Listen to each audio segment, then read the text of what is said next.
When citizens of the city of Pripyat woke on the morning of April 27, 1986, it wasn't to the pleasant sounds of the birds chirping their morning tunes, nor was it to their alarm clocks blaring out against the calm, tranquil sunrise, but rather it was the unnerving bellow of the city siren. Their worst fears had been realized as shivers ran down the spines of thousands of people. Chernobyl had fallen. Radiation was seeping into the air. Life within a 30-kilometer radius of the plant was going to die. Evacuations commenced immediately. Whatever wasn't essential was left behind.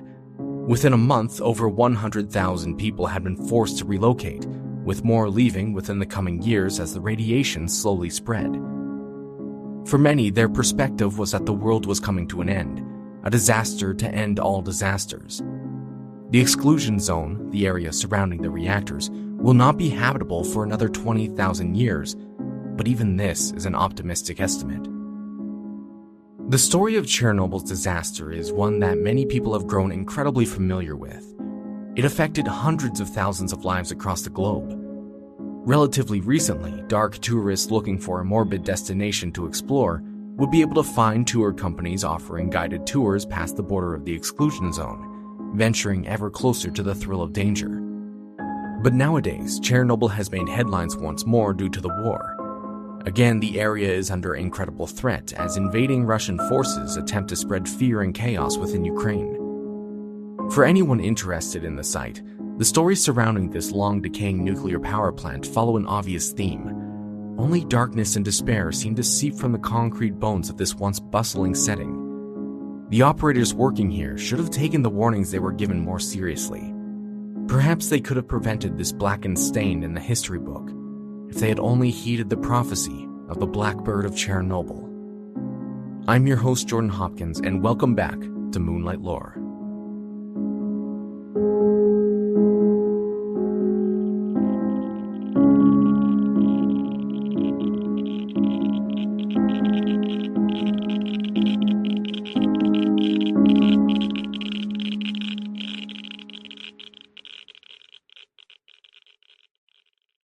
The last thing anyone at Chernobyl would have ever wanted was a total shutdown. A total shutdown of the reactors meant an exponential amount of heat would be produced, which in turn may lead to an explosion that would allow a massive leak of radiation to break free from containment and infect the area with an invisible cloud of death. This was the prime fear for the nuclear scientists working at Chernobyl. Thankfully, every reactor at the plant was equipped with 3 backup diesel generators that would burst to life if power to the plant was suddenly lost. The only issue was, when the generators burst to life, it could take 60 seconds for them to run at full capacity. Because of this, a lot of blind faith was put into the turbines that they would hopefully still generate enough electricity when they slowed during the short gap between the loss of power and the generators kicking on to keep the pumps of the reactor running. Now, when I call it blind faith, I'm not really exaggerating. They had no idea if this theory would work. So in 1982, the scientists conducted an evaluation to see if this theory would hold up. It failed. They tried again in 1984, and that also didn't produce the results they were hoping for. Once more in 1985, they desperately tried again, and lo and behold, it wasn't a success. Those seated at the head of the Soviet government grew frustrated at the constant failings of the tests, and with an attitude of, if the Americans can do it, so can we, they ordered that another test be done after new voltage regulators had been installed, a test that would later occur on April 26, 1986. To fully understand how the disaster at Chernobyl unfolded, we first need to go back a day prior to the meltdown and learn exactly how the nuclear reactors worked. The nuclear reactors worked as a self-sustaining chain reaction where atoms of uranium were split into smaller, lighter atoms, and by doing so releasing energy. This particular process is called fission. When doing so, the uranium atoms also then spit out high-energy neutrons which bounce around the inside of the core, and some of them end up slamming into other uranium atoms, which in turn creates more neutrons, and this process continues on and on. Now, since each fission produces 2 to 3 high-energy neutrons and you only want 1 neutron per reaction, you must then find a way to rid the reactor of all these excess neutrons somehow. There are a few ways one could slow the excess neutrons, But the way they had done it in Chernobyl was by lowering or raising 211 movable control rods into the core. They were graphite-tipped cylinders of boron carbide that would absorb excess neutrons and keep them constant, essentially controlling the rate of fission. Basically, they would be lowered into the moderator, the function of which is used to slow down the neutrons released during fission so that a continuous fission chain reaction can be maintained. Now, the Chernobyl 4 reactor type was an RBMK, which is an acronym for Reactor Bolshoi Moshchinotsky Kanalny. I think I said that right, which roughly translates to high power channel type reactor. This means it also used water to both cool the core and generate steam for its reactions. Pumps would circulate water through pressure tubes to remove most of the heat from the fission. By doing so, the water would then turn to steam, and the steam would journey into a steam separator where it's fed into the turbine, which would produce electricity in the generators. And yes, when I first was researching this topic, it took a bit of time for me to grasp the whole idea of how it worked, but in reality it's quite simple once you read up about it. But the reason why I'm sharing how it works is because it's crucial to fully understand how the disaster occurred. Due to the previous 3 failed tests to determine how long the spinning generator would continue to generate energy after the reactor was turned off in case of a loss to external power, the Chernobyl operators were tasked with beginning yet another test during the day shift of April 25, 1986. Reactor 4 was already scheduled to be shut down for routine maintenance, so it was decided to take advantage of the shutdown to test the slowing turbine electrical output. In the early afternoon, as the experiment was about to begin, a fateful phone call came through the line with some discouraging news. Apparently, a nearby utility company needed the reactor to produce enough power that would prohibit the test from being conducted. A nearby coal plant had unexpectedly shut down and requested Reactor 4 continue to run to feed electricity into the grid. However, the test had already begun, and the emergency core cooling system was switched off while the reactor continued to operate at half power. It wasn't until 11 at night would the grid controller agree to a further reduction in power. The sudden delay that postponed the test until later may not have been an issue if the operators who came in for the night shift were properly briefed of the situation.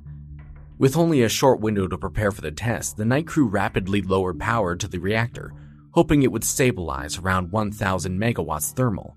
But unfortunately, due to operational error, the power fell down to about 30 megawatts thermal at 28 minutes after midnight.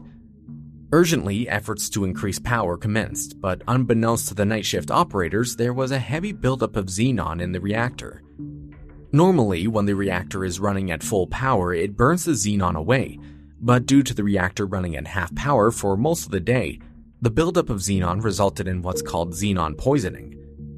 Xenon is a reaction-inhibiting neutron absorber, which meant that the chain reaction in the reactor was incredibly challenging to sustain.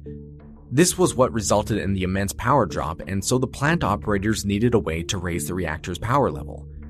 The operators decided to raise the majority of the boron control rods that would allow an increase in fission. By doing so, they should gain more power, but it was also incredibly dangerous and really should never have been done in the first place. Eventually, the operators finally stabilized the reactor at 200 megawatts thermal at 1:03 in the morning of April 26th, and despite the low levels, it was decided the test would continue. In total, they had about 8 control rods still slotted into the modulator, even though safety standards stipulated that a minimum of 15 to 30 rods be used at all times. The test commenced 20 minutes later at 1:23 a.m., and it only took 40 seconds for all hell to break loose. The power excursion rate emergency protection system signals lit up and power exceeded 530 megawatts thermal and continued to rise. This sudden increase in power was a serious event, so serious that one of the operators hit the scram button. At Chernobyl, it was the AZ5 button, which, when it comes down to it, is an emergency off switch. It forced all control rods down and into the modulator to try and stop the fission reaction. This is where we truly become aware of the few design flaws Chernobyl had. The boron in the rods reduced reactivity to easily sustain fission, but the tips of the rods had graphite points, which actually increases the reaction rate. Normally, this would be beneficial to the chain reaction, but by lowering every single control rod at the same time, the first few inches of graphite introduced into the reactor created a burst of power. This then led to more boiling water, which led to more steam to be produced, which then also led to a higher positive of void coefficient reactivity. Now, just to quickly explain what void coefficient reactivity is, reactors cooled by boiling water like the ones at Chernobyl will contain a certain amount of steam in the core. Because water is both a more efficient coolant and a more efficient neutron absorber than steam, a change in the proportion of steam bubbles or voids in the coolant will result in a change in core reactivity. The ratio of these changes is known as the void coefficient of reactivity. When the void coefficient is negative, an increase in steam will lead to a decrease in reactivity. But now, due to the sudden insert of graphite, the void coefficient became so positive that it overwhelmed the other components of the power coefficient, and the power coefficient itself became positive. When the power began to increase, more steam was produced, which in turn led to an influx in power. The additional heat resulting from the increase in power raised the temperatures in the cooling circuit and more steam was produced. More steam means less cooling and less neutron absorption, resulting in a rapid increase in more power.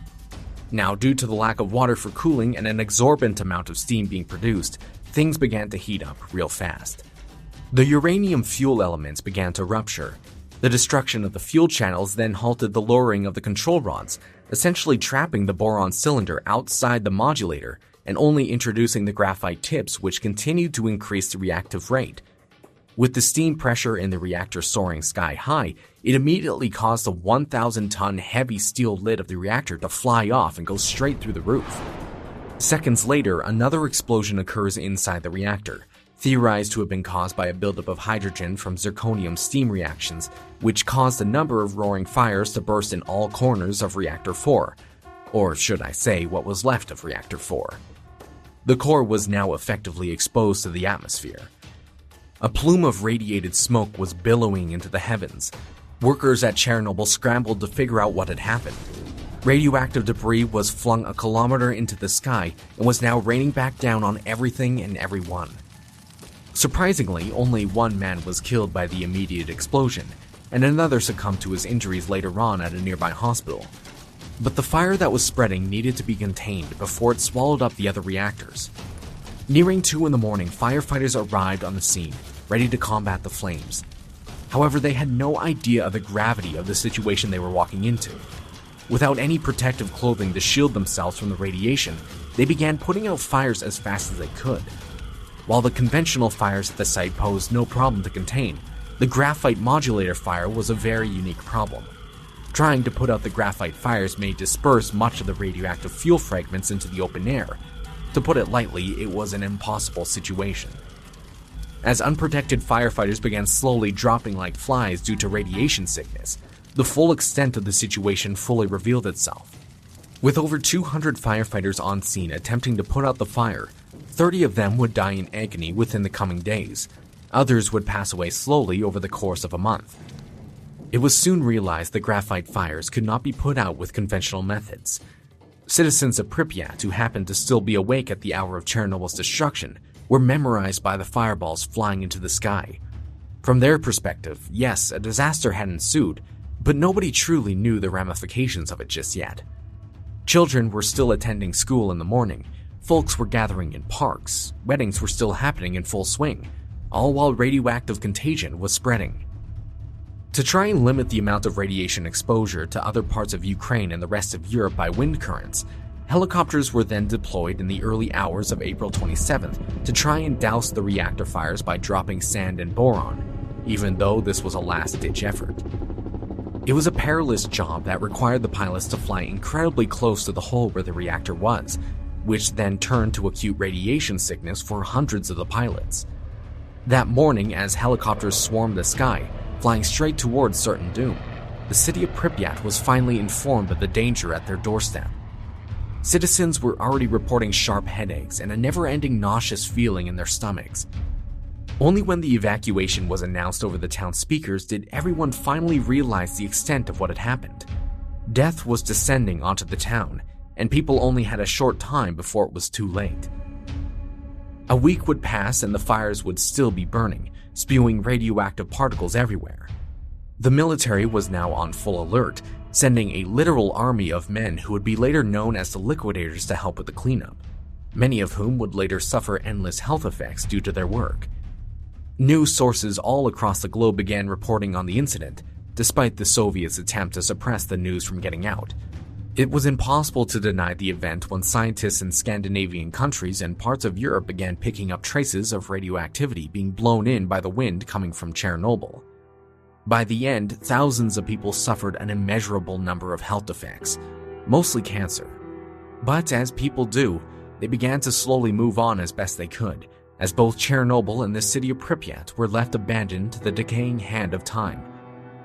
As the years passed on, first-hand accounts were shared of what it was like the day of the accident, the horrific oversights at the plant, acts of tremendous and selfless bravery, stories of panic that followed the days after as radiation fell from the sky, and what might be most intriguing of all were the peculiar rumors being spread of something ominous being seen in the sky over Chernobyl the days preceding the explosion.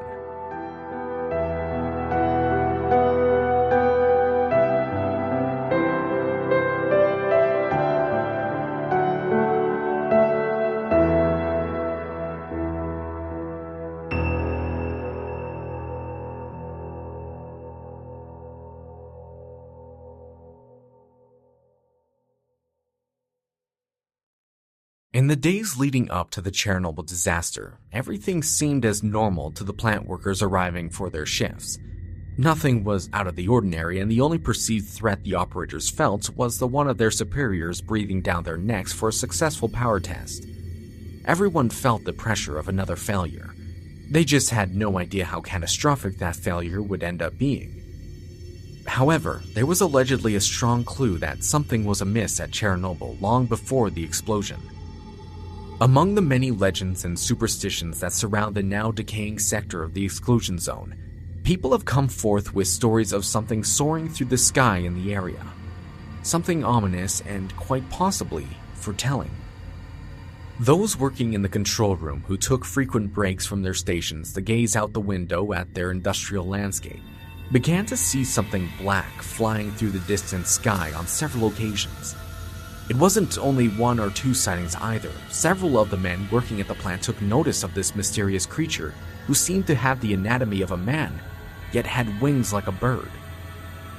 Those who managed to gain a closer inspection of the creature claimed it had fiery red eyes and a mutated body, but more or less seemed disinterested in the workers on the ground who watched it. Nobody knew what it was, and nobody really had the opportunity to explore this suddenly strange development. But what people did start to realize was that after seeing the creature, their already crowded brains were occupied with disturbing thoughts. During the day, their minds were covered with a blanket of unfounded worry and visions of the flying beast. At night, they were plagued by horrific nightmares. Some of the workers received phone calls from unidentified people who threatened their lives if they spoke of what they had seen.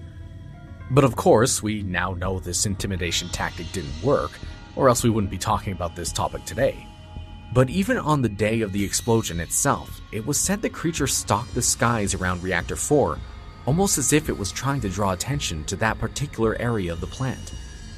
Once the fate of Chernobyl had been sealed and radioactive flames burned into the night sky, some of the initial first responders on site also allegedly claimed to have been memorized by a flying dark humanoid creature drifting among the clouds of smoke, flapping its wings to clear the air around it. While trying to contain the fires and ensure damage to reactors 1, 2, and 3 was minimal, the delirious survivors of the initial explosion and emergency response that followed it would suddenly wake screaming in their hospital beds of a ruby-eyed demon with obsidian wings who endlessly tried to approach them. Pilots who continued to risk their lives over the following week, attempting to douse the graphite fires continuing to burn in the core, sometimes would spot a fellow flyer hidden in the black smoke. This creature didn't dare draw near the helicopters dropping sand and boron, but would seem to pierce the souls of the pilots with its blood-red eyes as it watched from a distance. Then, as if it was never really there, all sightings of the blackbird stopped entirely. It disappeared among the chaos of the cleanup and evacuation. Nobody would ever see the creature again, and any hope of discovering what it was burned away with the rest of Chernobyl.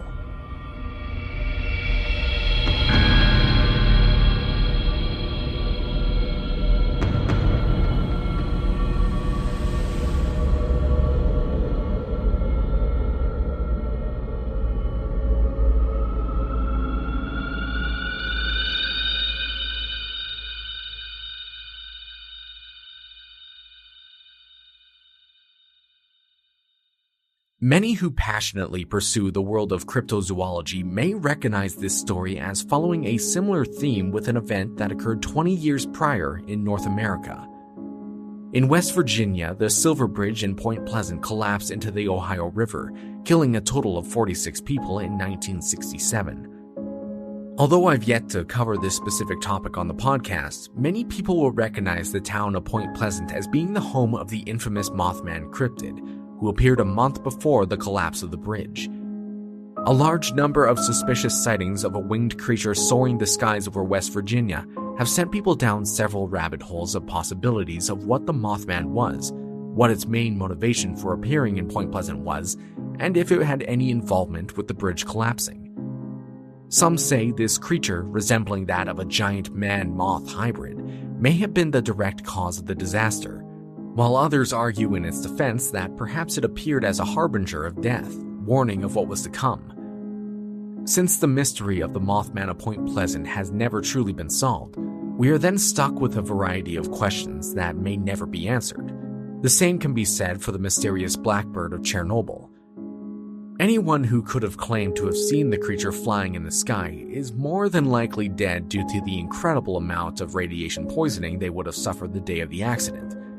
But we also must remember the catastrophic meltdown of Chernobyl may seem like a distant memory to some, but it was only 37 years ago at the time of this episode. There may very well be those who, unknown to the public, may have spotted the blackbird while living in Pripyat in 1986, but there's a pretty high chance of that information never being brought to light. At the end of this mystery, we just have no solid clue as to what the blackbird of Chernobyl really was. Could it have been a relative to the Mothman like some tend to speculate, entities who deliver obscure warnings of death and destruction everywhere they go? Was what people saw flying in the sky over the nuclear plant something more explainable? Could the workers at Chernobyl have simply misidentified a large bird who they interpreted to have been humanoid in appearance? Or could the whole legend of the blackbird have been completely fabricated, a simple folktale birthed from the radioactive flames of the burning reactor? Ever since the explosion, Chernobyl had been swarmed with unbelievable stories of the supernatural. Spirits of those heroic workers and first responders who perished as they tried to contain the fallout are said to still roam the grounds of the power plant to this very day, going about their work as if they had never actually died. Animals who had moved in when the humans left are said to have grown as deformed mutants, said to roam the deepest, darkest corners of the exclusion zone, hunting anything that moves. Perhaps it's the veil of the unknown that has been draped over the area that birthed the legend of the dreaded blackbird, said to be drawn to disaster and death similar to that of the Mothman. With no concrete evidence or nameable witnesses to rely on, do we trust these rumors of a cryptid having flown in the skies over Chernobyl before and during the disaster? How far is our blind faith supposed to stretch when faced with such an unbelievable tale? Well, that question, as it always is left up to you to decide the answer to. There are many who believe the Mothman was a real entity who flew through the skies over Point Pleasant right before the deadly bridge collapse. Could you believe a similar entity had done the same in Ukraine 20 years later?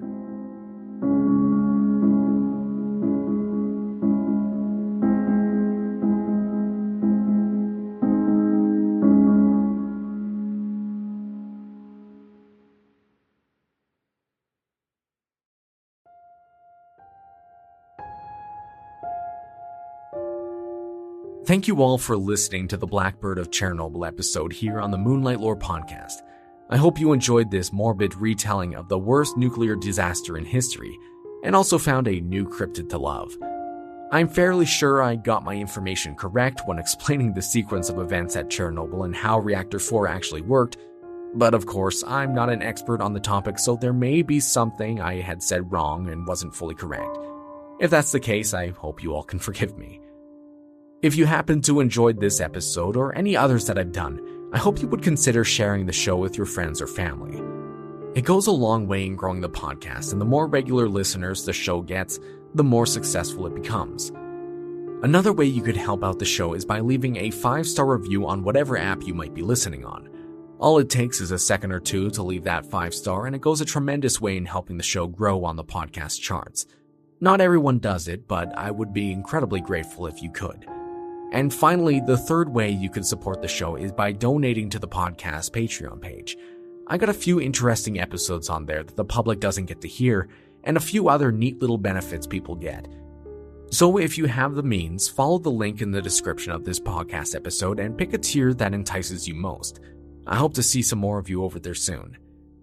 As always, I hope you enjoyed this episode, as it's a topic that's interested me for some time, and I'm very happy I've been able to write and create it for all of you. At the moment, I'm not quite sure what I'll have in store for you next time, but I'm sure whatever it is, it'll be interesting nonetheless. So until then, take care of yourselves, take care of those around you, and keep being amazing people. I'll see you next time.